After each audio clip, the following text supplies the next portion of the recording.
Start ಮಾಡಿ Santosh sir. ನಮಸ್ಕಾರ, ನಾನು ಸಂತೋಷ್, ರಾಷ್ಟ್ರೀಯ ಮಾನವ ಹಕ್ಕುಗಳ ತನಿಖಾ ಸಮಿತಿಯ ಸಂಸ್ಥಾಪಕ ಅಧ್ಯಕ್ಷರು. ಇವತ್ತು ನಾವು 3ನೇ ವರ್ಷದ ವಾರ್ಷಿಕೋತ್ಸವ ಮತ್ತು ವಿಶ್ವ ಮಾನವ ಹಕ್ಕುಗಳ ದಿನಾಚರಣೆಯನ್ನು ಗಾಂಧಿ ಭವನದಲ್ಲಿ ನಮ್ಮ ಎಲ್ಲ ಆತ್ಮೀಯ ಪದಾಧಿಕಾರಿಗಳೊಂದಿಗೆ, ನಮ್ಮ ರಾಷ್ಟ್ರೀಯ ತಂಡದೊಂದಿಗೆ ಮತ್ತು ಕರ್ನಾಟಕ ರಾಜ್ಯಾದ್ಯಂತ ಇರ್ತಕ್ಕಂಥ ಎಲ್ಲ ತಂಡದ ಪದಾಧಿಕಾರಿಗಳೊಂದಿಗೆ ಇವತ್ತು ಅದ್ಧೂರಿಯಾಗಿ ಭಾಳ ಸಂಭ್ರಮಾಚರಣೆಯಿಂದ ಆಚರಣೆ ಮಾಡ್ತಾ ಇದ್ದೀವಿ. ಈ ಒಂದು ಕಾರ್ಯಕ್ರಮಕ್ಕೆ ಬಂದಿರತಕ್ಕಂಥ ರಾಜ್ಯದ ಮೂಲೆ ಮೂಲೆಯಿಂದ ಬಂದಿರತಕ್ಕಂಥ ಎಲ್ಲ ಪದಾಧಿಕಾರಿಗಳಿಗೂ ನನಗೆ ಧನ್ಯವಾದಗಳನ್ನ ಹೇಳ್ತೀನಿ. ಹಾಗೆ ಸಮಾಜದ ಕಡೆಯ ವ್ಯಕ್ತಿಗಳಿಗೂ ಕೂಡ ಮಾನವ ಹಕ್ಕುಗಳು ಸಿಗಬೇಕು, ಅದಕ್ಕೆ ನಮ್ಮ ಪ್ರತಿ ಪದಾಧಿಕಾರಿಗಳ ಒಂದು ಸಮಯವನ್ನು ನಿಗದಿ ಮಾಡಿ ಕಾರ್ಯವನ್ನು ನಿರ್ವಹಿಸ್ಕೊಂಡು ಬರ್ತಾ ಇರ್ತೀವಿ. ಯಾವುದೇ ಅಪೇಕ್ಷೆಗಳಿಲ್ಲದೆ ಒಂದು ಕಪ್ಪು ಚುಕ್ಕಿ ಇಲ್ಲದೆ ಕಾರ್ಯಕ್ರಮವನ್ನು ಮಾಡ್ಕೊಂಡು ಬರ್ತಾ ಇದ್ದು ನಾವು ಯಶಸ್ವಿಯಾಗಿ ತಂಡವನ್ನು ಮುಂದುವರಿಸ್ಕೊಂಡು ಹೋಗ್ತಾ ಇರ್ತೀವಿ. ಸೊ ಇದಕ್ಕೆ ಈ ಒಂದು ವಿಚಾರವಾಗಿ ನನಗೆ ಈ ಒಂದು ಅವಕಾಶವನ್ನು ಮಾಡಿಕೊಟ್ಟಂತಹ ನನ್ನ ಎಲ್ಲ ಆತ್ಮೀಯ ಈ ಪದಾಧಿಕಾರಿಗಳೇನಿದ್ದಾರೆ ಇವ್ರಿಗೆಲ್ಲರಿಗೂ ಧನ್ಯವಾದಗಳನ್ನ ಹೇಳ್ಕೊಳ್ತೀನಿ ಇಷ್ಟಪಡ್ತೀನಿ. ನೋಡಿ, ಈಗಾಗಲೇ ನಮಗೆ ಗಮನಕ್ಕೆ ಬಂದಂಥ ಸುಮಾರು 3 ವರ್ಷಗಳ ಕಾಲ ನಾವು ಸತತವಾಗಿ ಮಾನವ ಹಕ್ಕುಗಳ ಉಲ್ಲಂಘನೆ ವಿಚಾರವಾಗಿ ಹೋರಾಟವನ್ನು ಮಾಡ್ಕೊಂಡು ಬರ್ತಾ ಇದ್ದೀವಿ. ಅಂದರೆ ಅಫಿಷಿಯಲಿ ಮಾಡ್ತಾ ಇರ್ತಕ್ಕಂಥದ್ದು, ಯಾವುದೇ ಹೋರಾಟಗಳು, ಬೀದಿಗಿಳಿದು ಧರಣಿಗಳು ಮಾಡ್ತಾ ಇಲ್ಲ. ಅಫಿಷಿಯಲಿ ಅದನ್ನು ಹೈಯರ್ ಅಥಾರಿಟಿಗೆ ತಲುಪಿಸಬೇಕಾದಂಥದ್ದು. ಇವತ್ತೇನಾಗ್ಬಿಟ್ಟಿದೆ ಅಂತಂದರೆ ವಿಚಾರಗಳು ಗೊತ್ತಾಗ್ತಾ ಇಲ್ಲ. ಈಗ ಅಧಿಕಾರಿಗಳಿಗೆ ಆಗಲಿ ಅಲ್ಲಿ ಆಗ್ತಿರ್ತಕ್ಕಂಥ ಸಮಸ್ಯೆ ಗೊತ್ತಾಗ್ತಾ ಇಲ್ಲ. ಆ ವಿಚಾರವನ್ನು ಅಧಿಕಾರಿಗಳಿಗೆ ನಾವು ಬರವಣಿಗೆ ಮುಖಾಂತರ ತಲುಪಿಸ್ತಕ್ಕಂಥದ್ದು, ಸಮಸ್ಯೆಯನ್ನು ಒಂದು ಅವರಿಗೆ ತಿಳಿಸ್ತಕ್ಕಂಥದ್ದು, ಅದ್ರ ಮುಖಾಂತರ ಪರಿಹಾರ ಕೊಡಿಸ್ತಕ್ಕಂಥ ಕಾರ್ಯವನ್ನು ಮಾಡ್ತಾ ಇದ್ದೀವಿ. ಈಗಾಗಲೇ ರಾಜ್ಯಾದ್ಯಂತ ಬಹಳ ಯಶಸ್ವಿಯಾಗಿ ನಡೆಸ್ಕೊಂಡು ಬರ್ತಾ ಇದ್ದೀವಿ. ಸಮಿತಿ ಕಾರ್ಯಕ್ರಮಕ್ಕೆ ಆಗಮಿಸಿದ್ದಾರೆ. ನನ್ನ ಆತ್ಮೀಯ ಸ್ನೇಹಿತರಾದಂಥ ಗಗನ್ ಅವರು ಈ ಕಾರ್ಯಕ್ರಮನ ಇನ್ವೈಟ್ ಮಾಡಿದ್ರು. ಸೊ ಹಂಗಾಗಿ ಬಂದೇ ಇದಕ್ಕೆ ಭಾಳ ಚೆನ್ನಾಗಿ ಆರ್ಗನೈಸ್ ಮಾಡಿದರು. ಭಾಳ ಚೆನ್ನಾಗಿ ಒಳ್ಳೆ ಕಾರ್ಯಕ್ರಮಗಳು 3ನೇ ವರ್ಷದ ವಾರ್ಷಿಕೋತ್ಸವ ಸಮಾರಂಭ ಭಾಳ ಚೆನ್ನಾಗಿ ಮಾಡಿದ್ದಾರೆ. ಭಾಳ ಖುಷಿ ಆಯಿತು. ಹಾಗಾಗಿ ಇದೇ ರೀತಿ ಭಾಳ ವಿಚಾರಗಳು ಚರ್ಚೆ ಆಯಿತು. ಒಂದ್ಸಲ ಹಕ್ಕು ಅನ್ನೋದು ಏನು, ಯಾವ ರೀತಿ ಇರ್ತದೆ ಅಂತೇಳಿ ಬಾಬಾ ಸಾಹೇಬ್ ಅಂಬೇಡ್ಕರ್ ಅವರು ಯಾವ ರೀತಿ ಹಕ್ಕುಗಳ ಜನಗಳಿಗೆ ಕೊಟ್ಟರು ಅನ್ನೋದೊಂದು ಒಳ್ಳೆ ಮೆಸೇಜ್ ಇದೆ. ಆ ಮೆಸೇಜ್ ಹಕ್ಕನ್ನು ಇದೇ ರೀತಿ ಬೆಳೆಸ್ಕೊಳ್ತಾ ಹೋದರೆ ಹಿಂದಿನ ಪೀಳಿಗೆಗಳಿಗೆ ಭಾಳ ಅನುಕೂಲ ಆಗ್ತದೆ. ಹಾಗಾಗಿ ಅದನ್ನು ಮುಂದಿನ ಯಾವ ರೀತಿ ಬೆಳೆಸ್ಕೊಳ್ಬೇಕಂತೇಳಿ ಹಿಂದಿನ ಪೀಳಿಗೆಗಳಿಗೆ ಬೆಳೆಸ್ಬೇಕಾಗ್ತದೆ. ದೇವೇಗೌಡ ಸಾಹೇಬರು ಹಾಗೂ ಕುಮಾರಣ್ಣವರು ಮಾಜಿ ಮುಖ್ಯಮಂತ್ರಿಗಳು ಹಾಗೂ ಕೇಂದ್ರದ ಮಂತ್ರಿಗಳು ಈಗ ನಾಳೆ 14ನೇ ತಾರೀಕು ದಿವಸ ಅವರ ಹುಟ್ಟುಹಬ್ಬ ಶುಭಾಶಯಗಳು. ಭಗವಂತ ಆಯುರ ಆರೋಗ್ಯ ಭಾಗ್ಯವನ್ನು ಕೊಟ್ಟು ಭಗವಂತ ಒಳ್ಳೇದು ಮಾಡಲಿ. 2028-29ಕ್ಕೆ ಮತ್ತೊಮ್ಮೆ ಅವರು 3ನೇ ಬಾರಿ ರಾಜ್ಯದ ಮುಖ್ಯಮಂತ್ರಿಯಾಗಿ ಪ್ರಮಾಣವಚನ ಮಾಡ್ತಾರೆ. ಹಾಗಾಗಿ ನಾವು ಆಶಿಸ್ತೀವಿ ಭಗವಂತ ಒಳ್ಳೇದು ಮಾಡ್ತೀವಿ. 3ನೇ ಬಾರಿ ಮತ್ತೆ ಮುಖ್ಯಮಂತ್ರಿ ಆಗಿ ಆಗ್ತಾರೆ. ನಾನು ವಿದ್ಯಾರ್ಥಿ ಘಟಕದಿಂದ ಇವತ್ತು ರಾಜ್ಯ ಮಟ್ಟಕ್ಕೆ ವಿದ್ಯಾರ್ಥಿಗಳನ್ನು ಬೆಂಗಳೂರು ನಗರದಲ್ಲಿ ಹೋರಾಟ ಮಾಡಿದ್ವಿ. ಸಾಕಷ್ಟು ಹೋರಾಟ ಮಾಡಿದ್ದೆ. ಬೆಂಗಳೂರು ನಗರ ಅಧ್ಯಕ್ಷ ಆಗಿದ್ದೆ, ಬೆಂಗಳೂರು ನಗರ ಜಿಲ್ಲಾ ಅಧ್ಯಕ್ಷ ಆಗಿದ್ದೆ, ರಾಜ್ಯ ಮಹಾಪ್ರದೇಶ ಆಗಿ ಕಾರ್ಯನಿರ್ವಹಿಸಿದ್ದೆ, ಬೆಂಗಳೂರು ಮಹಾಪ್ರಕಾರ ಅಧ್ಯಕ್ಷ ಆಗಿ ಮಾಡಿದ್ದೇನೆ. ಸಾಕಷ್ಟು ಹೋರಾಟಗಳು ಮಾಡಿದ್ದೀವಿ. ಈಗಾಗಲೇ 25 ವರ್ಷದ ಸತತವಾಗಿ ಜನತಾದಳದಲ್ಲಿ ಸಾಕಷ್ಟು ಹೋರಾಟ ಮಾಡಿದ್ದೀವಿ. ಮುಂದಿನ ದಿನಗಳಲ್ಲಿ ಅವಕಾಶ ಇದ್ದಾಗ ನಾನು ಎಲ್ಲರೂ ಯಾವುದಾದ್ರೂ ಕ್ಷೇತ್ರದಲ್ಲಿ MLA-ಗಾಗಿ ನಾನು ಒಬ್ಬ ಆಸ್ಪರೆಂಟ್ ಆಗಿದ್ದೀನಿ. ಅಲ್ಲೇ ಬ್ಯಾಡ್ರಾಯನಪುರ ವಿಧಾನಸಭಾ ಕ್ಷೇತ್ರಕ್ಕೆ ಸ್ಪರ್ಧೆ ಮಾಡಬೇಕು ಅಂತೇಳಿ ಭಾಳ ಹೋರಾಟ ಮಾಡಿದ್ವಿ. ಹಾಗಾಗಿ ಕೆಲವು ಕಾರಣಾಂತರಗಳಿಂದ ಬೇರೆಯವ್ರಿಗೆ ಪರಿಸ್ಥಿತಿಗಳಾಯಿತು. ಮುಂದಿನ ದಿನಗಳಲ್ಲಿ ಎಲ್ಲರೂ ಬೆಂಗಳೂರು ನಗರ ಸುತ್ತಮುತ್ತಲೂ ಎಲ್ಲರೂ ಒಂದು ಅವಕಾಶ ಮಾಡಿಕೊಡ್ತಾರೆ ಅಂತೇಳಿ ಭರವಸೆ ದೇವೇಗೌಡರು ಮಾಡೋಣ.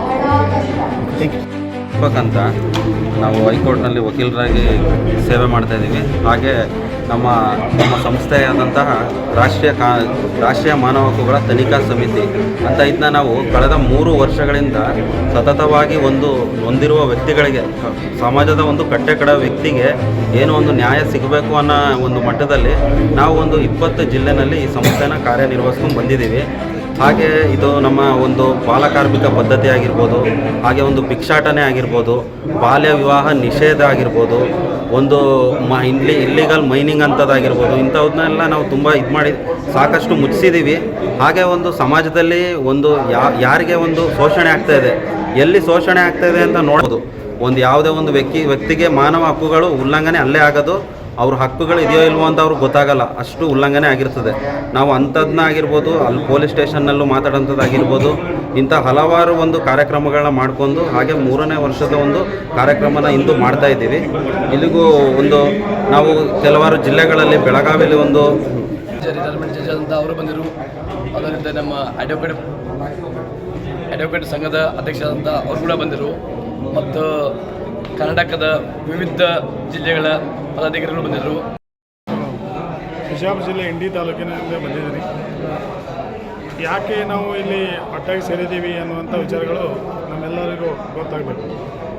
ಮಾನವ ಹಕ್ಕುಗಳ ಆಯೋಗದಿಂದ ಇವತ್ತು ರಾಷ್ಟ್ರೀಯ ಮಾನವ ಹಕ್ಕುಗಳ ದಿನಾಚರಣೆಯನ್ನು ನಾವು ಅದ್ದೂರಿ ಆಚರಿಸ್ತಾ ಇದ್ದೀವಿ. ಪ್ರತಿಯೊಬ್ಬ ಈ ಭೂಮಿ ಮೇಲೆ ಇರುವ ಪ್ರತಿಯೊಂದು ಜೀವಿಗೂ ತನ್ನದೇ ಆದ ಒಂದು ಸ್ವತಂತ್ರ ಇದೆ. ಸ್ವತಂತ್ರವಾಗಿ ಜೀವಿಸಲು ನಾವು ಅದಕ್ಕೆ ಅನುಕೂಲ ಮಾಡಿಕೊಡುವ ದೃಷ್ಟಿಯಿಂದ ಭಾಳಷ್ಟು ನಮ್ಮ ದೇಶದಲ್ಲಿ ನಮ್ಮ ಹೆಮ್ಮೆಯ ಡಾಕ್ಟರ್ ಬಾಬಾ ಸಾಹೇಬ್ ಅಂಬೇಡ್ಕರ್ ಅವರು ಸಂವಿಧಾನ ರಚನೆ ಮಾಡಿದ್ದಾರೆ.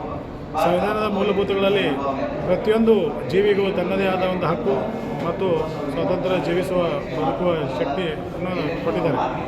ಇವತ್ತಿನ ದಿನಗಳಲ್ಲಿ ಏನಾಗಿದೆ ಅಂದರೆ ಭಾಳಷ್ಟು ವಿಷಯಗಳು ಈ ಮಾನವ ಹಕ್ಕುಗಳ ಈ ಒಂದು ಸಂಘಟನೆಯ 3ನೇ ವರ್ಷ ವಾರ್ಷಿಕೋತ್ಸವದಲ್ಲಿ ಪಾಲ್ಗೊಂಡು ಈ ಉದ್ದೇಶ ಏನದಪ್ಪ ಅಂತಂದರೆ ಈ ಒಂದು ಸಂಘಟನೆಯಿಂದ ಪ್ರತಿಯೊಬ್ಬರ ಹಕ್ಕನ್ನು ಅವ್ರ ಹಕ್ಕನ್ನು ಏನು ನಾವು ತಿಳಿಸಿ ಹೇಳಿ ಆ ಹಕ್ಕನ್ನು ಅವ್ರು ಪಡ್ಕೋಬೇಕಂಥೇಳಿ ಇವತ್ತು ಬಡವರಿರ್ಬೋದು, ಒಂದು ಜೋಪಡಿಯಲ್ಲಿರೋಂಥವ್ರು ಇರ್ಬೋದು, ಶ್ರೀಮಂತರು ಇರ್ಬೋದು, ಇವತ್ತು ಅಧಿಕಾರಿಗಳಿರ್ಬೋದು.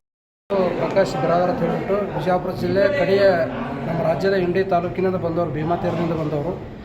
ಒಂದು ವಿಷಯದಲ್ಲಿ ಏನು ಹೇಳೋಕ್ಕೆ ಇಷ್ಟಪಡ್ತೇವಪ್ಪ ಅಂದರೆ ಇವತ್ತು ಮಾನವ ಹಕ್ಕುಗಳ ಆಯೋಗದ ಸಮಿತಿಯ ಒಂದು 3ನೇ ವರ್ಷದ ವಾರ್ಷಿಕೋತ್ಸವ ಕಾರ್ಯಕ್ರಮಗಳೆಲ್ಲ ಅಲ್ಲಿಂದ ಇಲ್ಲಿಗೆ ಬಂದಿದ್ದೀವಿ. ನಾವು ಯಾಕೆ ಬಂದೀವಿ ಅಂದರೆ ಇಡೀ ರಾಜ್ಯಾದ್ಯಂತ ಮಾನವನಿಗೆ ಸಿಗಬೇಕಿರ್ತ ಮಾನವೀಯ ಮೌಲ್ಯಗಳು ಇವತ್ತು ಸಿಗ್ತಾ ಇಲ್ಲ. ಯಾಕೆ ಸಿಗ್ತಾ ಇಲ್ಲ? ದೌರ್ಭಾಗ್ಯ ಏನವರು ಓದುತ್ತಾ ಇರೋ ರೀತಿಯೆಲ್ಲ ಗೊತ್ತಿಲ್ಲ. ನಾವು ಇವತ್ತಿನ ದಿವಸ ಪ್ರತಿಯೊಬ್ಬ ಮಾನವನು ಕಡಿಕಟ್ಟ ಇದ್ದಂಥ ಶ್ರೀಮಂತ್ ಬಿರಾದರ್ ಮಾಳಸಂಗಿ ತಾಲೂಕು ಇಂಡಿ ಜಿಲ್ಲಾ ಬಿಜಾಪುರದವರು.